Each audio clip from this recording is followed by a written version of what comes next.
My name is Ransford Odane, real estate agent at Royal LePage, and here I have my good man. Go ahead and introduce yourself. Odane Harding, just transferred over to Royal LePage, and yeah, man, we started this podcast for you guys to drop some gems. Yes, sir. What was the name of the show? Well, I got, we'll yet to be determined, but I was thinking Life Jewels. And my man, you had, what was the other name? The Row and O Show. Row and O Show / Life Jewels. So the main intent, the concept that I thought of, this is a collaboration. So the concept that I wanted to introduce to the world, to you listeners or viewers, is that share my life experiences, the good, the bad, the ugly, and also share my journey as a real estate agent because, I'm 1 year in the game right now. I made it to 1 year. Yeah. It was a tough 1 year, but I made it. And for yourself? As they say, most people don't last a year. Bro, I didn't think I'll last 4 months. I'm not gonna lie to you. It's a tough business. It's a tough business. It is. It is. For me, I've been in real estate for 8 years, mostly part-time. But even before I was a realtor, I was a real estate investor for a few years. So I had that experience as well. Awesome. See, I didn't even know that. See, you learned something new already, right? Yeah, first. That's awesome. So then, let me ask you this, my good man. Since you started off, part-time, what made you finally decide to take that jump to do it full-time? When I started at the company I was at TTC. That's a good company. They have some good benefits. Benefits, pension, all that. You're a brave heart. You're a brave heart. I'm still like, should I have done it? Yeah. But it was time, man. I was burnt. I was burnt out. I was working nights, and then I was doing real estate in the day. Were you part of the night crew or operations for the driver? Maintenance. Oh. So when I say maintenance, not probably what you think. Okay. They're lying to me. I was ordering parts for the bus mechanics so that they could fix the buses. So I was like a parts guy, kind of like the guy at the counter in Canadian Tire, like that, but for the TTC. So we had the parts, I'd go get them. If we don't have the parts, I have to either source it from another garage or I'd have to order it from a manufacturer. Okay. Yeah. Well, congratulations on making TTC because I think maybe 8 years ago, I could be off with the math, but it was a while back nonetheless where I applied and I made it to the orientation. Yeah. Now I do the assessment test. That was it. That was literally, I didn't make it past that. Listen, I slid in. I got in as a summer student. Oh, okay. And then it wasn't even a matter of applying. They're just like, hey, you're a good worker during the summer. You want this job. For ladies and gentlemen, if you want to get a job at TTC, that's the gem. Whether you're 40, 50, you're a summer student. Get it as a student. There you go. You have to have proof that you're in school, though. So when I was... Man, they can make them the student cards. I ain't saying nothing. I don't encourage it, though. I don't encourage it. But I've been blessed in that regard, so I can't even... I have no complaints. So what were you doing before real estate? Before real estate, I was working in the corporate world, legal tech sector. So the company that I worked for, I won't mention the name, obviously, but it was pretty much a CRM, a practice management tool. So for lawyers, paralegals, real estate agents. Ooh. So yeah. So I was doing that for about 2 years. Prior to that, I had a lot of sales experience, like business to consumers, working at Apple Store at one point in my life, working at Enterprise Rent a Car. I don't want to go in depth to my job history because I've done a lot. Yeah. And for me... Enlighten us, man. Let me know. What's the backstory? What are you, TMZ? What'd you do for education? What'd you do in school? Education, I did business administration, major in marketing, went to George Brown, and then I also went to Ryerson. So, yeah, making it through college and university, I was fed the dream. Like, you wear a nice suit and tie, you can make 50 to 60, even 70K. But yeah, I like I said, I was fed the dream. I learned quickly that dream sucked, so I had to pivot. I think it's like, just talking about the sunshine list, it should be more like 160. Oh, it went from 100K to 160. It should be. I didn't even know that. 160, huh? 160. I gotta step my game up. Yeah. Grant Cardone says...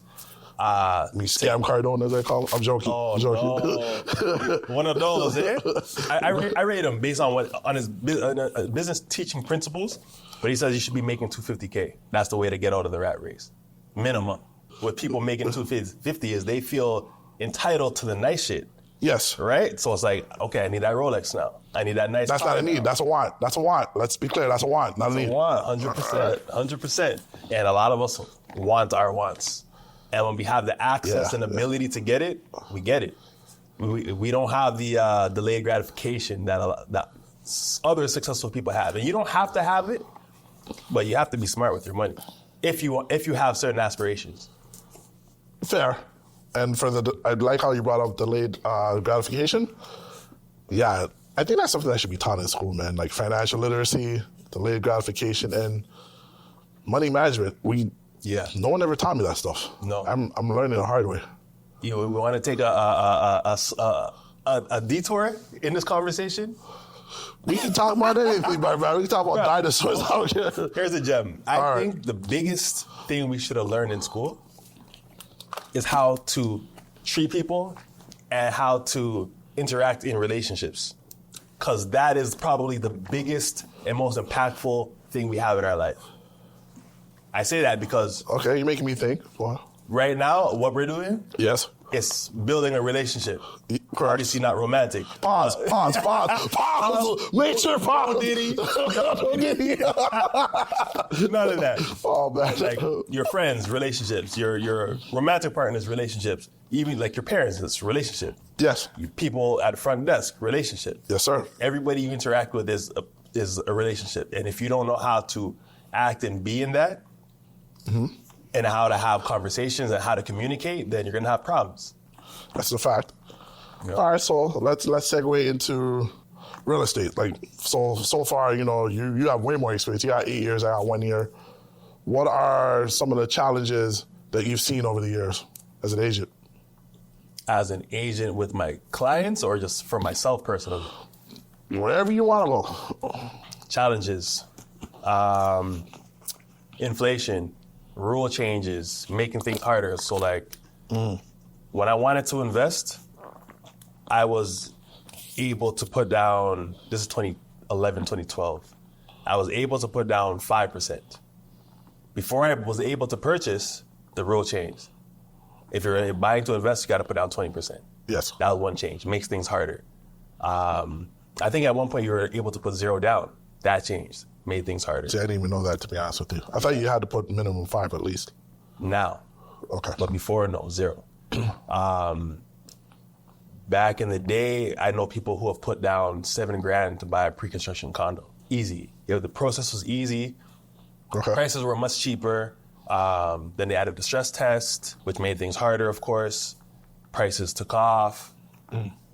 So there's all these things that made it harder for, let's say, first-time buyers. Because if you're in the market and you have equity, it's easier to refinance, take money talks, and buy again.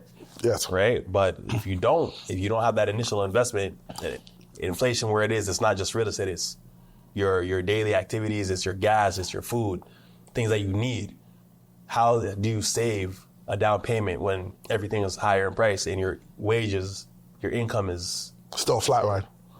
Okay. Right? So that's an issue that we've had for my clients. That's insightful. Appreciate it.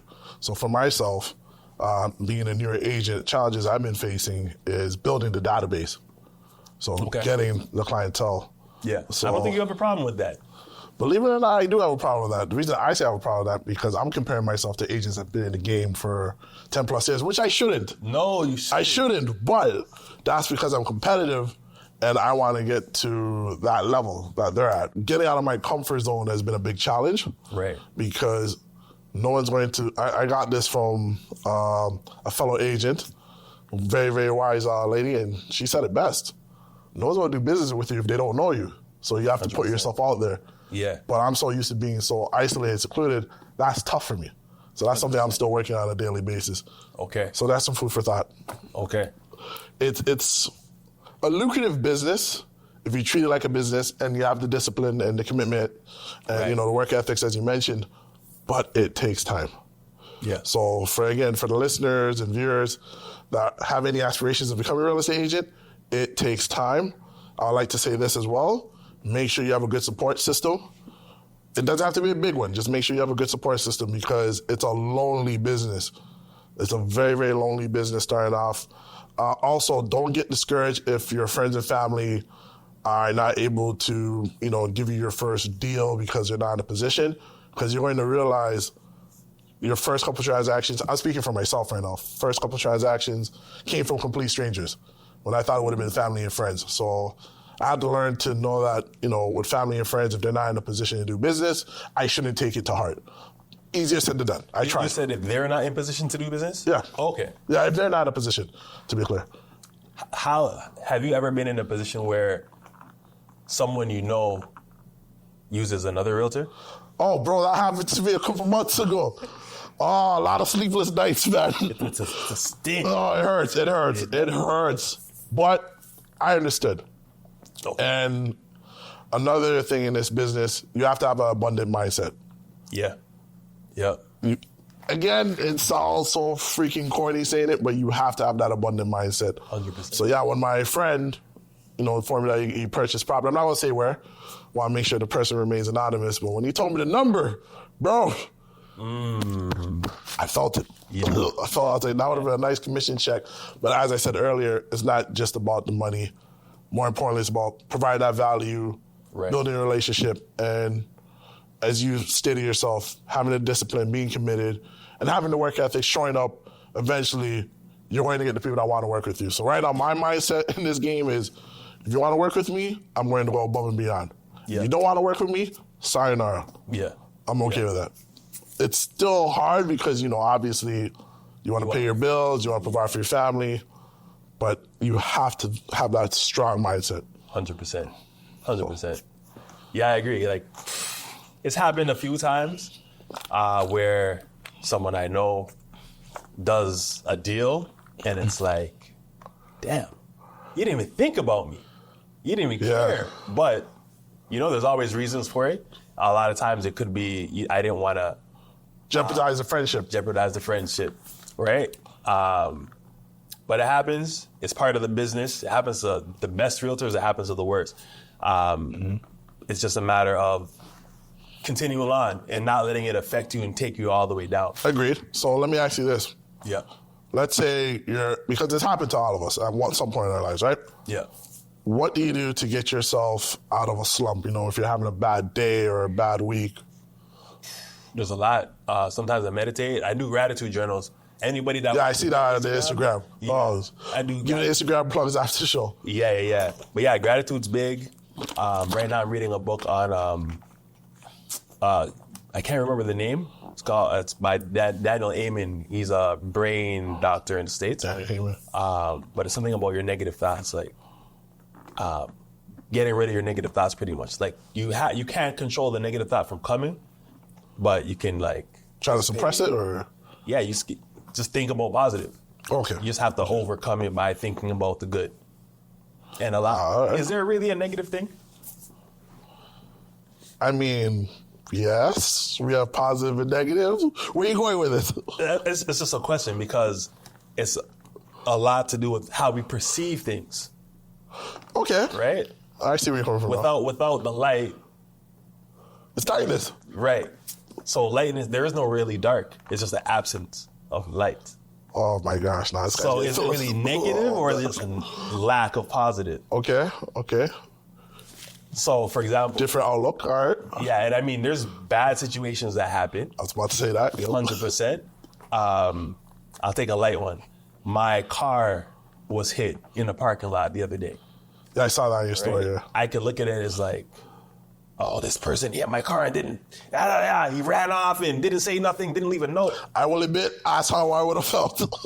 But, why would I allow something I don't even know who the person is? I don't know what their situation was.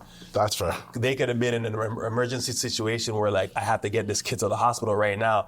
I can't stop. Who knows, right? But I can't allow those negative situations to pull me down because it could throw off my entire day. And I believe in the law of attraction. So if I'm thinking... vibrating at a higher frequency, yeah. Yes. If I'm radiating that negative, I'm going to get negative back. So I just try to be positive as much as I can. That is a bar right there. That's a gem. Respect. That's a gem, ladies and gentlemen. That is a gem. Yeah. So law of attraction, positive. Yes. I was doing my gratitude journal before. Things were working. I wasn't even putting in work. And people were hitting me up like, hey, I want to use you. Just by doing the gratitude journal. I don't know if that's the only reason or it's just timing. But I stopped. And when I stopped, everything was downhill. Interesting. Negative thoughts, I didn't think to do it. And now that I'm doing it again, things are back in positive swing, and I'm putting into work. So how long have you been doing the gratitude journals? On and off, probably for like 10 years. Wow, that's pretty good. That, vision boards, like all that pot of stuff. Vision boards work. I believe in that. 10, 11 years. That's good, man. Yeah, but it wasn't consistent. Okay. Journaling, not consistent, but I'm trying to streamline everything and get everything done that needs to happen. So, ladies and gentlemen, essentially, consistency in anything you do in life is key. Easier said than done, but you got to make an honest effort. Question for you. Yes. This is off the cuff. How old are you? Hot damn, I don't All right, if you must know, I'm 37. Okay. 37. What were you thinking? Around 35. Okay. But I wasn't sure. Okay. Yeah. Okay. I'm 40, by the way. You never asked a man how old he is. Man. Yeah, you kill me. And that could be edited out. Well, it's whatever. It was just a question I had for myself. Put it out of the yard for the ladies. To end this episode off, you have any final thoughts or anything you'd like to share? I don't even know if it kind of ties in. I was going to say embrace the suck. Pause. That's what she said. Yeah, embrace the suck as in anything you put your mind to do that you don't already do on a regular basis that's not habitual is going to be hard. You have to go through the times where it's extremely difficult and just fight through until it becomes easy, until it becomes repetitive, until it becomes a habit. Whether it's saving up for a down payment for a house, whether it's wrapping your mind around what the buying landscape is, whether it's doing your taxes, whatever. Like anything you don't do regularly is going to be hard. But as you put in the work, just like a baby learning to walk, you're going to fall and fall and fall and fall. Yep. And eventually you get it and it sticks. So just work hard at whatever it is. Even if it's hard, just grind through it. Nah, I don't think I could top that, but what I like to say is this used to be one of my mantras when I was younger. No struggle, no progress. So when I say struggle, I don't mean that you have to literally eat ramen noodles and freaking sugar water and bread every day. As, Odane just mentioned earlier, when it comes to progress, you're going to go through difficult times. Sometimes you will, encourage yourself to quit. You might talk yourself out of I wouldn't say lucrative, but out of a life-changing opportunity. So just keep going, keep pushing. Eventually, you will see a light at the end of the tunnel. But while you're going through it, I'd also like to say this. Make sure you have outlets, whether that's, going out, hanging out with friends, going to the gym, doing mixed martial arts. Have hobbies or, systems in place that are outlets for you to release any negative tension or energy you may have so that you can be recharged for the following day to put out positive vibes and, again, have that discipline and consistency. And know what your goal is. Once you know what your goal is, try your best to make it measurable. Keyword try. And eventually, you will see progress. It's not going to happen overnight, but it will happen. And that's my takeaway for the listeners or viewers out there. Oh, yeah. You top what I had to do, what I had to say. So. I don't think so, man. You said it a little bit smoother. I like that. I'll take it. Yeah. Okay. That's it. So thank you, ladies and gentlemen. So you can follow me on Instagram at Ransford Odane. Ransford Odane. For the viewers, I have a sign up somewhere so you can follow me or follow us. And what's your... My handle on IG is the Dapper Realtor. 1 R. Dapper Realtor. Oh, 1 R. PPEREALTOR. I didn't even notice that. That's clever. _ Dapper Realtor. That's clever. I didn't notice that. That's clever. Real clever. All right, yeah. So thanks, and until next time.